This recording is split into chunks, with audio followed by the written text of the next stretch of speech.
Congressman, thank you for your introduction. And quite frankly, for your extraordinary leadership in Birmingham.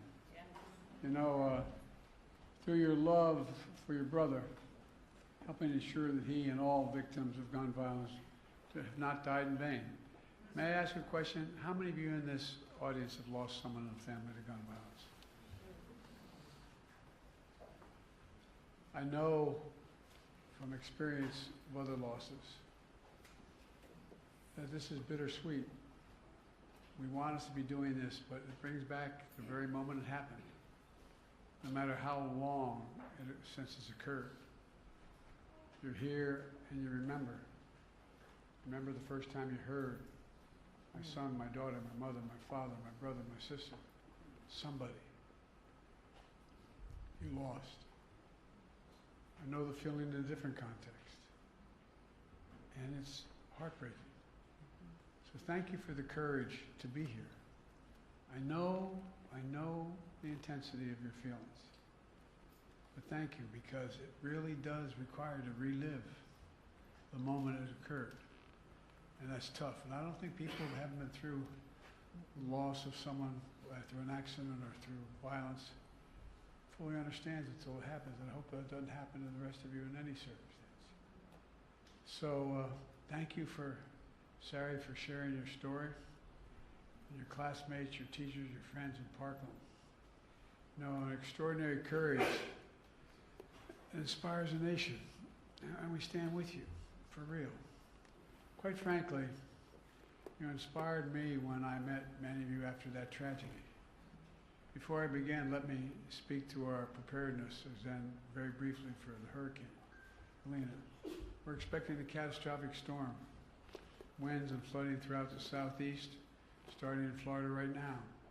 Kamala and I have been briefed and spent many hours with FEMA, including recently. Ambassador Griswold is on the scene tomorrow. I've directed FEMA to work with the state partners to take proactive measures to ensure the communities in Florida, Georgia, North Carolina, Alabama, Tennessee, South Carolina, and other states have the support and resources they need. That includes improving pre-landfall emergency declaration requests from the governors of Florida, Georgia, North Carolina, and Alabama. In my direction, more than 1,000 federal personnel have already been deployed to those areas. We have search and rescue teams, medical teams, power restoration teams, generators, water, food on the ground and ready to support families throughout the coming days. But let me say this, everyone needs to take it seriously, extremely seriously. The potential storm surge is well beyond the immediate path of the hurricane, could be significant and deadly.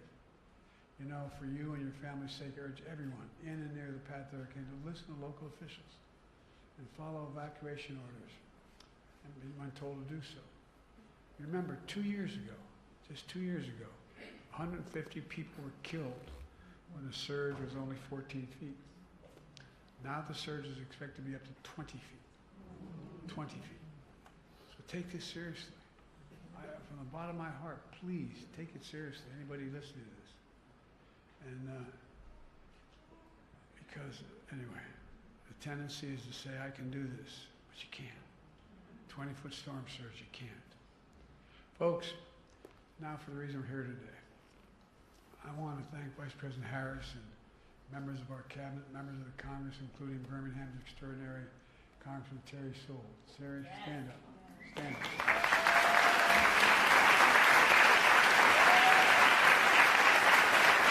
I want to thank Congressman Mike Thompson. Mike, stand up.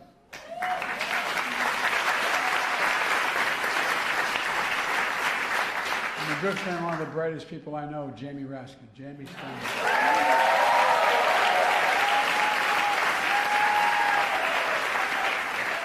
And Congressman Maxwell Frost, who started by organizing opposition to gun violence, is now the youngest member of Congress.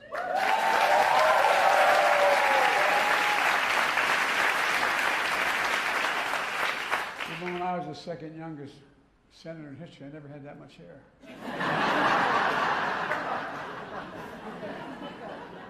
And Representative Lucy Macbeth, whose son Jordan was killed by gun.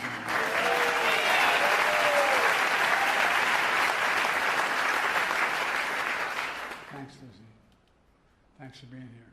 I know events like this are difficult.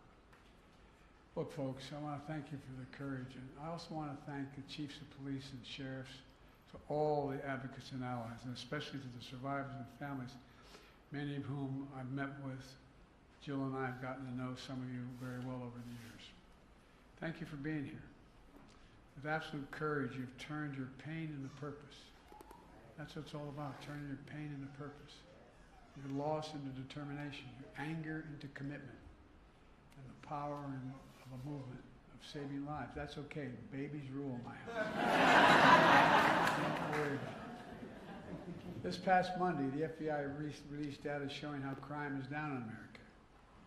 The year before we came to the presidency, we saw the biggest increase in murder rates on record. Last year, we saw the largest decrease in murder rates nationwide.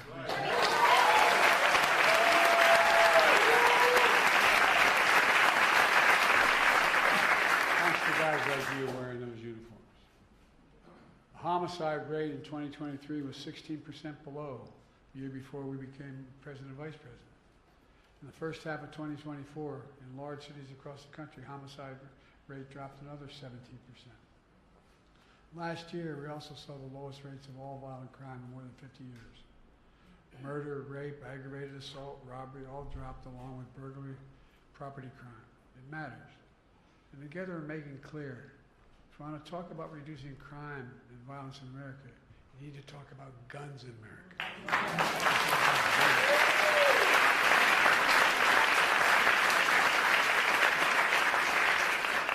You just heard Kamala cite the statistics all Americans should be ashamed of.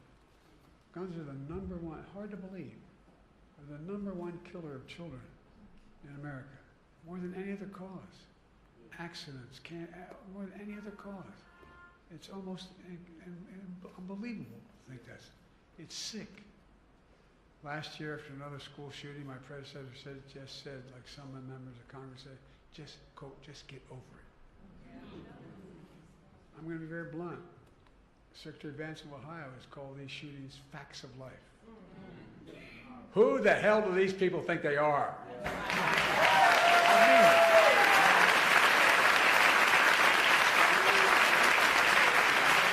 Think about it. The only industry that is exempted by law from being investigated and being dealt with is the gun industry. Imagine had that be the case with the tobacco industry. What cancer would be like. I mean it sincerely. Think about this. This time last year, we stood in the Rose Garden and launched the first ever White House Office of Gun Violence Prevention.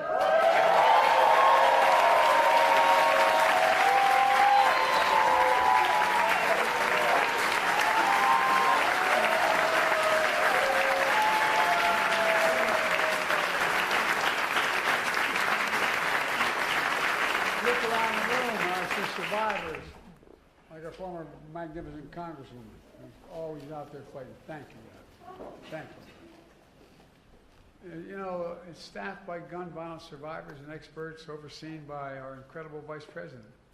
The purpose is to drive and coordinate the government in a nationwide effort to reduce gun violence in America. Over the past year, we made tremendous progress.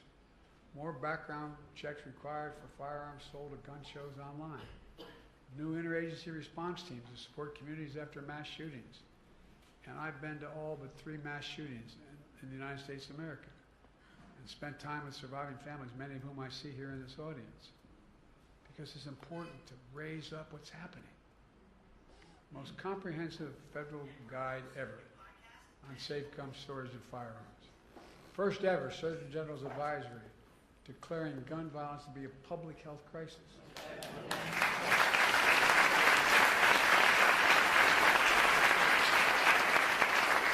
Parenthetically, as I travel the world with other world leaders, they ask, do you really have do you say you have a public health crisis with gun violence?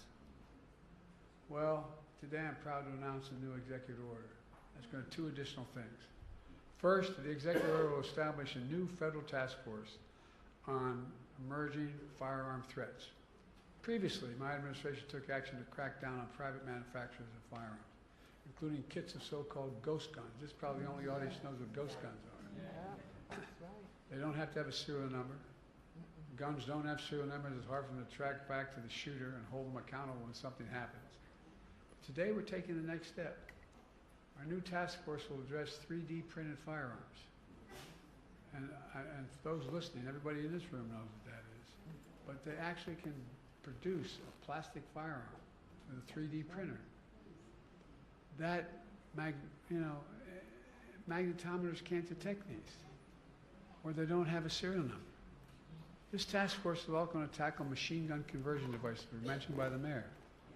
Devices that illegally turn semi-automatic weapons, including handguns, into fully automatic machine guns and can fire up to 20 bullets in 2 seconds. 20 in 2 seconds. These devices are already illegal under federal law and can be made on a 3D printer for just 40 cents in less than 30 minutes and sold for as little as $20. The local law enforcement in cities across the country tell me the streets are flooded with machine gun conversion devices. Isn't that right, Captain? Because the parts are small, cheap, and easy to make. The impact of these devices is devastating. Just this weekend, a machine gun conversion device was found at the scene of a mass shooting in Birmingham. I can tell you. Over 100 shell casings. 100 shell casings are found, including 4 killed and 18 injured. The community shattered. Enough. Within 90 days of our task force, will send me a risk assessment and a strategy to address these emerging firearm threats. It's about sending a clear message. Don't worry about the babe. It's okay. Really. Sending a clear message to local law enforcement, the cities across the country. We're to help, and together we can save lives. Look, the second part of this executive order relates to active shooter drills in schools. You know, it's a good thing, but people don't, you all understand, many of you in here, but the psychological impact that has on a child. You know, I'm old enough, we used to have drills for, duck and cover for nuclear devices. But guess what? Now we're talking about kids know what's happening. Yeah. Kamala just talked about the worry of parents and the stress and fear students have when they're told to participate in active shooter drills. The lack of guidance today on how to prepare students while minimizing the trauma of active shooter drills is unacceptable. So today I'm directing the members of my cabinet to return to me within 110 days with resources and information for schools to improve active shooter drills, minimize this harm, create age-appropriate content, and communicate with parents before and after these drills happen so they know what's going on.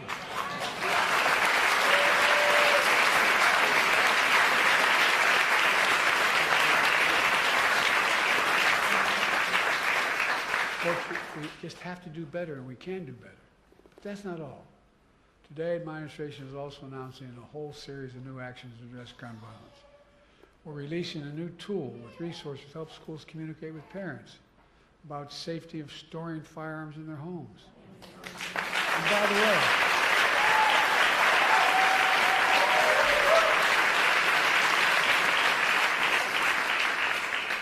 I, along with Diane Fines, the guy that passed the first assault weapons ban. And here's the deal.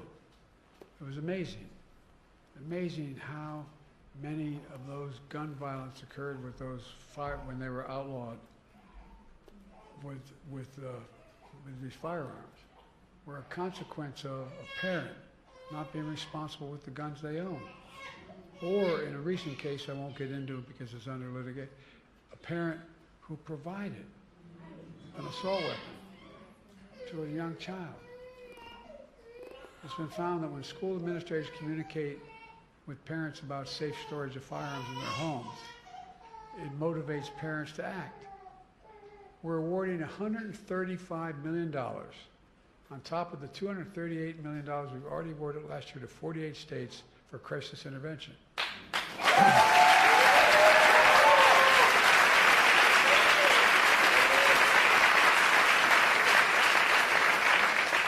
Including tools like red flag laws. I'm going to be very personal here. My son was Attorney General as the first state in the nation to institute that statewide. Temporarily removing firearms from those who are a danger to themselves and others.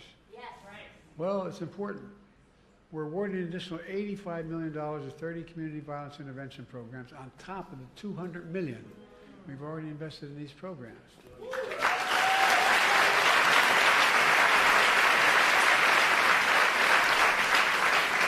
As you all know, these local intervention programs stop shootings before they happen, utilizing trusted messengers, community members, leaders to work directly with people at risk or the most vulnerable to gun violence. And folks, all these new actions build on the historic steps we've already taken since I took office to address gun violence in America. Through the American Rescue Plan, which, by the way, not a single one of the opposition voted for. I don't say that for political, I say that to make sure people understand it's not costless to do that. Helped deliver more than $15 billion, the largest investment ever in public safety. Let me say it again. All our opponents voted against the largest funding ever in public safety. I also announced a dozen executive orders to reduce gun violence, more than any of my predecessors. And with your help, we passed the Bipartisan Safer Communities Act, the most significant gun violence in 30 years.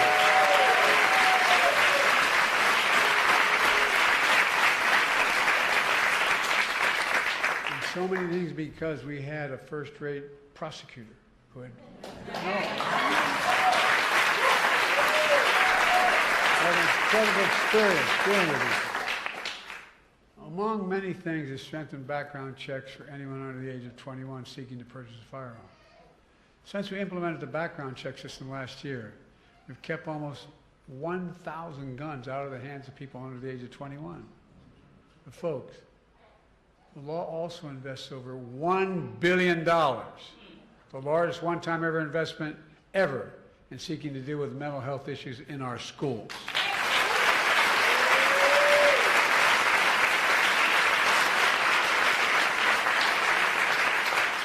Help them deal with the grief and trauma of gun violence and other traumatic experiences.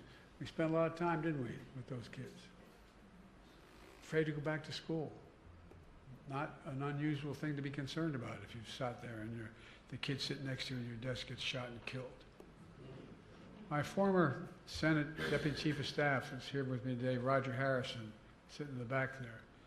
He founded an organization that does outreach programs for middle and high school students dealing with mental health issues. And many others around the country doing similar things. We still have more to do. But the steps we've taken so far in reducing gun violence and saving lives are real.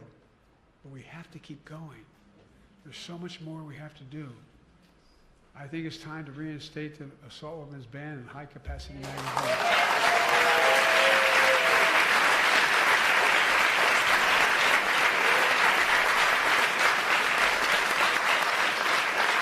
When I was a senator and I introduced the first effort to ban those weapons, I literally was walking through the swamps of in southern Delaware, down in the area where the swamps and ridges are. There was a guy fishing, and he looked at me and he said, "Biden, what the hell are you going to take my gun for? What are you take my assault weapon?" He was fishing. And I said, "True story." And I said, "You need that?" He said, "Yeah." I said, "You must be one hell of a lousy shot." And I don't see a lot of deer running around here wearing Kevlar vests. So, well, that's not, why do you have it? Well, I hunt. You hunt like hell. Look, it's time we establish universal background checks. Universal. And require safe storage of firearms.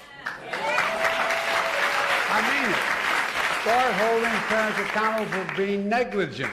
By the way, if you pulled up here wherever you parked and left your key in your car, and a student steals the car and gets in an accident, you are held responsible. Why in the hell would not that be the case if you lived a gun case open? I mean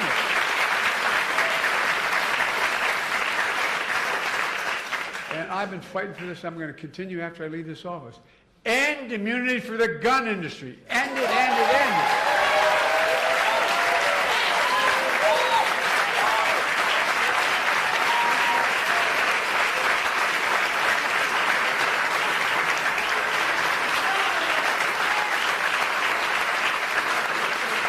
Look, folks, I taught constitutional law for years, constitutional law.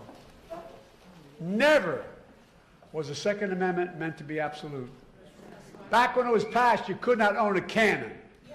No, I'm not joking. People like the liberty of Americans is water with the blood of patriots. Like hell. I'm serious. Think about it. Think about it. It was never absolute. Never, never, never, never.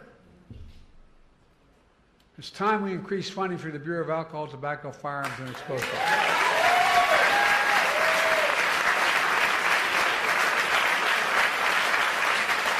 Another law enforcement agency to deal with crime and solve crimes faster.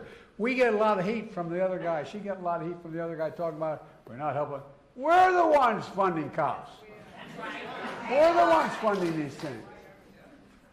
It's time to increase funding to help victims of crime and support community groups helping and hurting people hurting from gun violence. I really mean.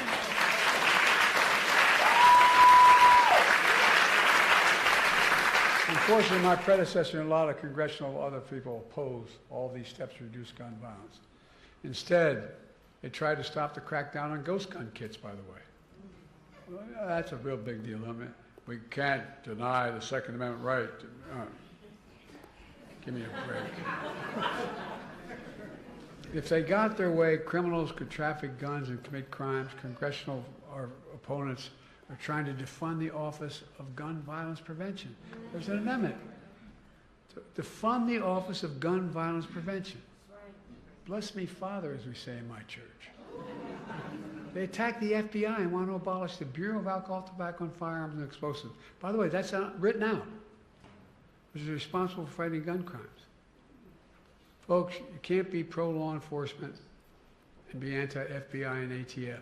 It's outrageous.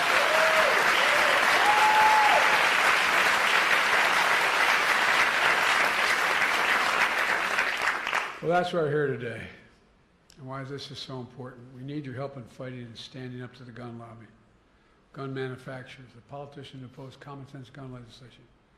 Because whether you're a Democrat or Republican or Independent, we all want our families to be safe. When we drop families off at the house of worship, or a child at a mall, or a movie theater, or a school, we don't have to worry about whether that's the last time we'll see them. I mean, think about it. Think about it. We all want our kids to have the freedom to learn how to read and write in schools instead of duck and cover. Let me close with this. I know how difficult this work is, particularly for someone who's been through the tragedies and consequences of it. But I also have no illusions about the champions and heroes in this fight, including all of you. I really don't. Look what you've already done. Look at the movie you built. Look at the elected officials standing alongside me and here today. Listen to the young people speaking out. That's the power of your loved ones and their memory.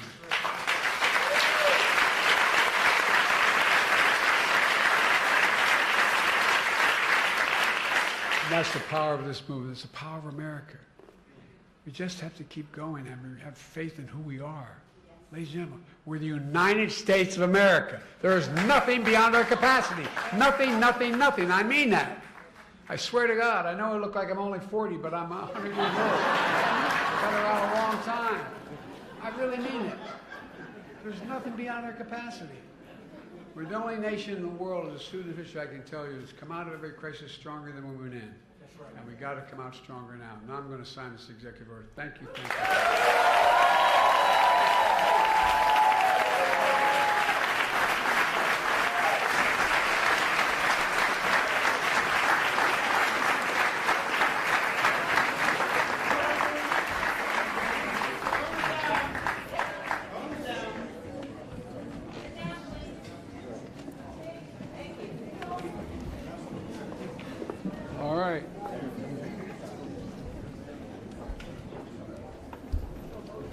I'm about to sign is combating emerging firearms threats and improving school-based active shooter drills.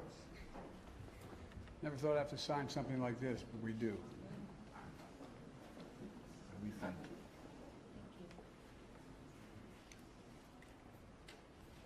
Bravo. Bravo.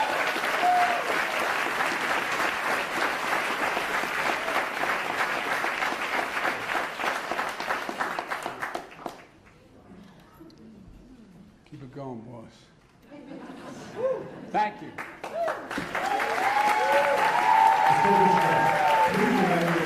President and Vice President of House. Thank you. All right. By the way.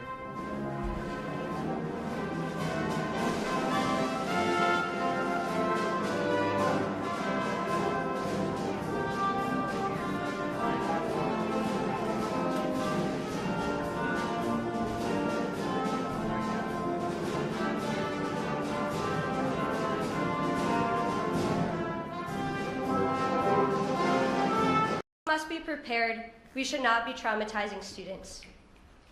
That is why I am grateful to President Biden and Vice President Harris for not only leading on the issue of gun violence, but showing compassion while they do it. This leadership is something I have seen firsthand.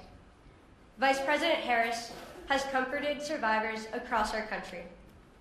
She has walked the halls of my school in Parkland alongside the families of the victims. She has listened to Gen Z leaders and understands how we are feeling. And she leads the first ever White House Office of Gun Violence Prevention.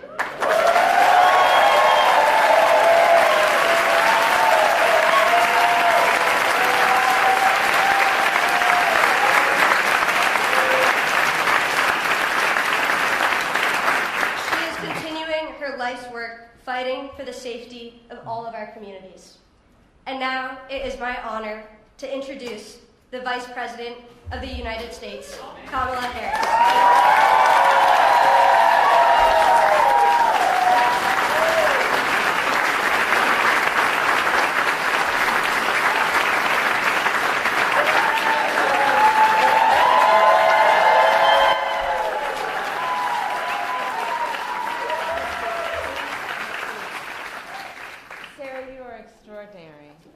You are right. I have been traveling our country for many years, meeting with extraordinary heroes, and you are really an extraordinary leader. And when I look at you, I know the future of our country is bright. Thank you, Sarah.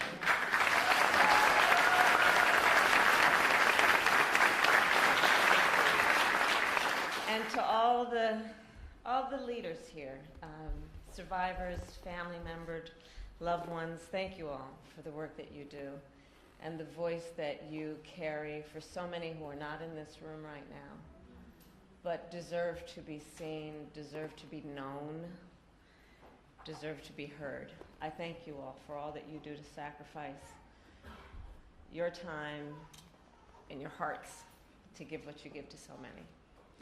And so it is good to be with everyone, including our extraordinary President, Joe Biden.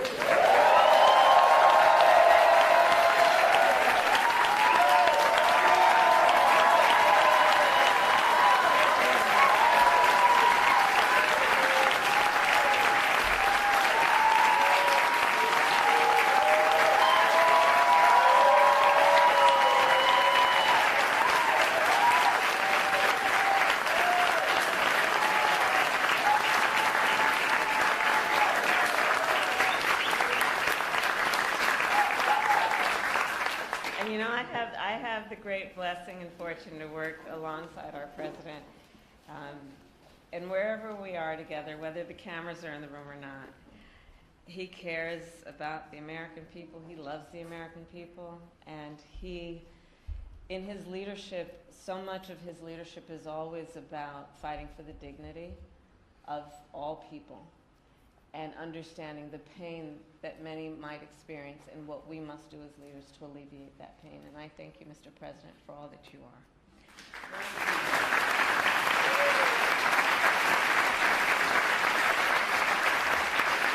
And to all the members of Congress who are here, all the leaders who are here, I thank you.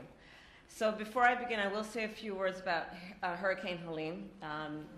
So the President and I, of course, are monitoring the case and the situation closely, and we urge everyone who is watching at this very moment to take this storm very seriously, and please follow the guidance of your local officials. And President Biden and I, of course, will continue to work closely with state and local officials to ensure that everyone is safe and to protect communities before, during, and after the storm. So with that, I will turn to the subject at hand. I believe the right to be safe is a civil right.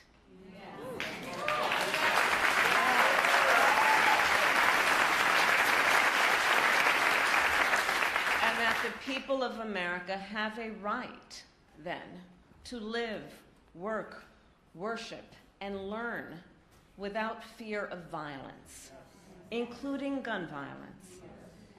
And yet, our nation is experiencing an epidemic of gun violence. I'm telling a bunch of leaders who know. Today, 1 in 5 Americans has a family member that was killed by gun violence. Gun violence is now the #1 cause of the death of children in America. Not car accidents, not cancer, gun violence. The #1 cause of death for the children of America. And this is the result of many, many issues, including mass shootings and school shootings that are too frequently occurring in our nation. And it is, of course, the result of everyday gun violence, which occurs in cities and neighborhoods and towns across our nation. And we know that the prevalence of this violence causes trauma that is far too often undiagnosed and untreated. Which means that the effect of it is from that moment and lingers for a lifetime if we don't take seriously what are the seen and visible and unseen injuries that result from this violence. Over the years, I've held the hands of far too many mothers and fathers to try and comfort them after their child was killed by gun violence. And let us all agree, it does not have to be this way. We know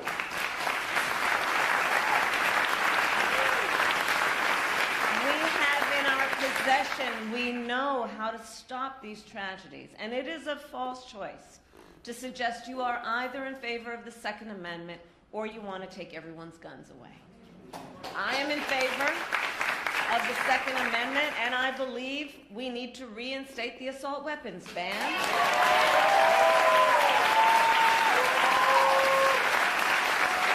And pass universal background checks, safe storage laws, and red flag laws.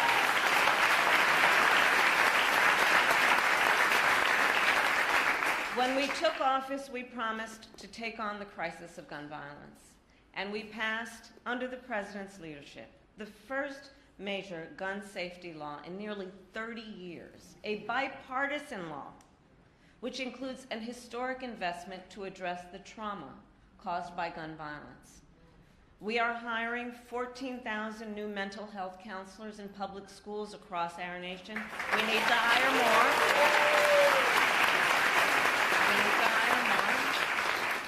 But it is the single largest investment in student mental health in history. And for as much as we have accomplished, more must be done. We need more leaders. We need more leaders like the leaders in this room, in Congress, who have the courage to take action, to stand up to the gun lobby, and to put the lives of our children first. Last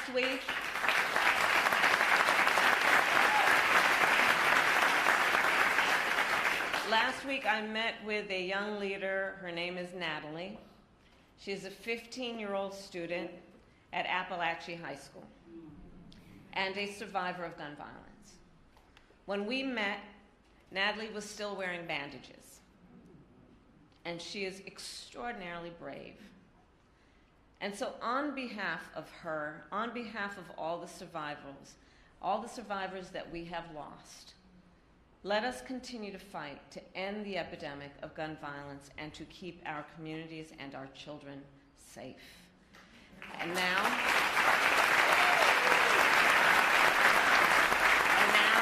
it is my great honor to introduce a leader and a friend who understands the urgency of this crisis. He is a mayor who knows firsthand what it is like to lose a loved one to gun violence and to see his community shaken by tragedy.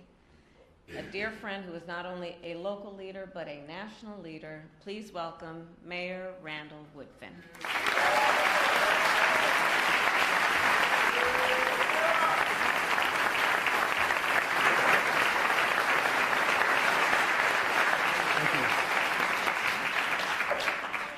Thank you.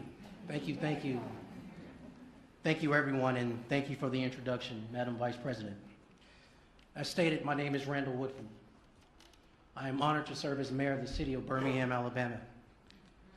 I want you all to know that I am not here representing myself. I am here representing the 200,000 residents I serve. Gun violence. Gun violence is what I would say, very personal to me. Because I know the scream of a mother when her child is killed. I know that because I heard it from the voice of my own mother when my brother was killed by gun violence. I know that scream, I heard that scream again this past Saturday as the lives of 4 people were stolen and 17 other victims were shot during a horrific mass shooting in Birmingham. Saving lives. Saving lives should not be partisan. That's right. Saving lives should not be Democrat or a Republican thing.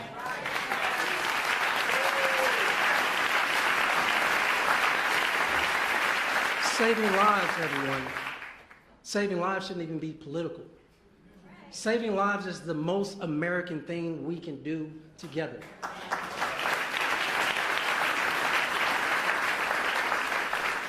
And so we've been working with our U.S. Attorney, with the Justice Department, to get machine gun conversions like Glock switches off our city streets. But still, my community, and I imagine other communities, are still finding the use of these devices at crime scene after crime scene. And so that is why I'm grateful to our president. That is why I'm so grateful to our vice president as well, who today are taking more action to help people not only in Birmingham but across our country. Today we work to loosen the grip that gun violence has on our communities. I know firsthand what it means to have a president who is not only a partner, but a friend to community and cities. The Biden-Harris administration is making historic and transformative investments in our neighborhoods, but most importantly, in our people.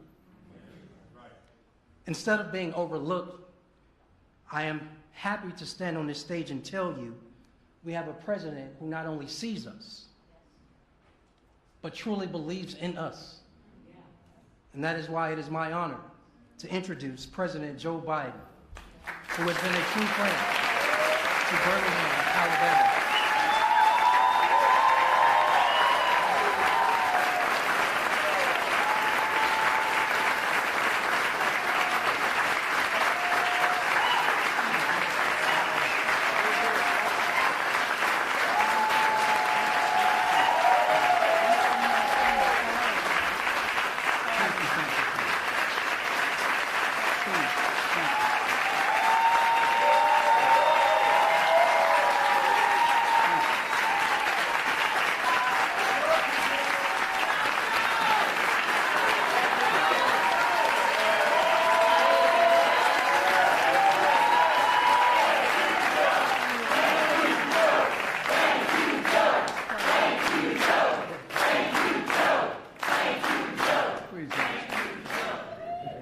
That was very nice of you. Thank you.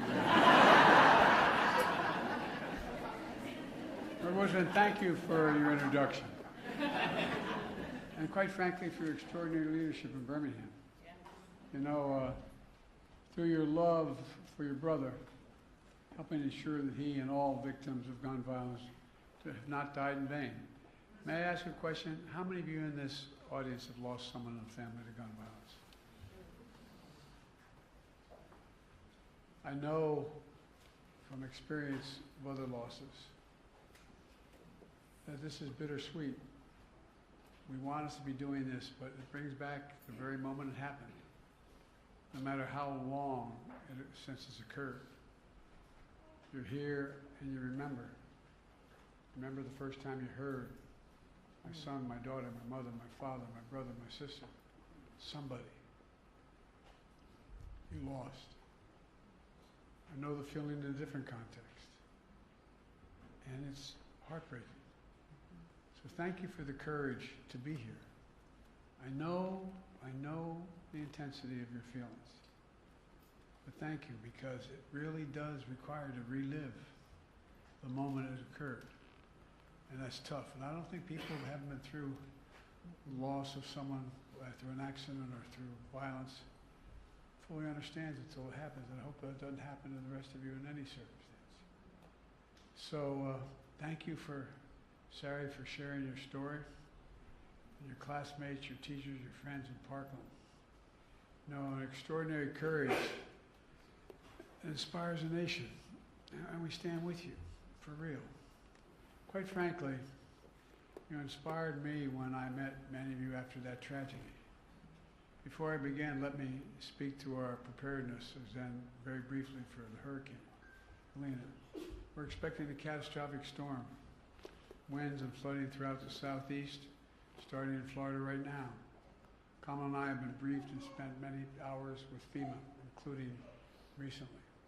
Ambassador Griswold is on the scene tomorrow. I've directed FEMA to work with the state partners to take proactive measures to ensure the communities in Florida, Georgia, North Carolina, Alabama, Tennessee, South Carolina, and other states have the support and resources they need. That includes improving pre-landfall emergency declaration requests from the governors of Florida, Georgia, North Carolina, and Alabama. In my direction, more than 1,000 federal personnel have already been deployed to those areas. We have search and rescue teams, medical teams, power restoration teams, generators, water, food, on the ground and ready to support families throughout the coming days. But let me say this, everyone needs to take it seriously, extremely seriously. The potential storm surge is well beyond the immediate path of the hurricane, could be significant and deadly. You know, for you and your family's sake, I urge everyone in and near the path of the hurricane to listen to local officials and follow evacuation orders and be when told to do so. Remember, 2 years ago, just 2 years ago, 150 people were killed when the surge was only 14 feet. Now the surge is expected to be up to 20 feet. 20 feet. So take this seriously. From the bottom of my heart, please take it seriously, anybody listening to this. And because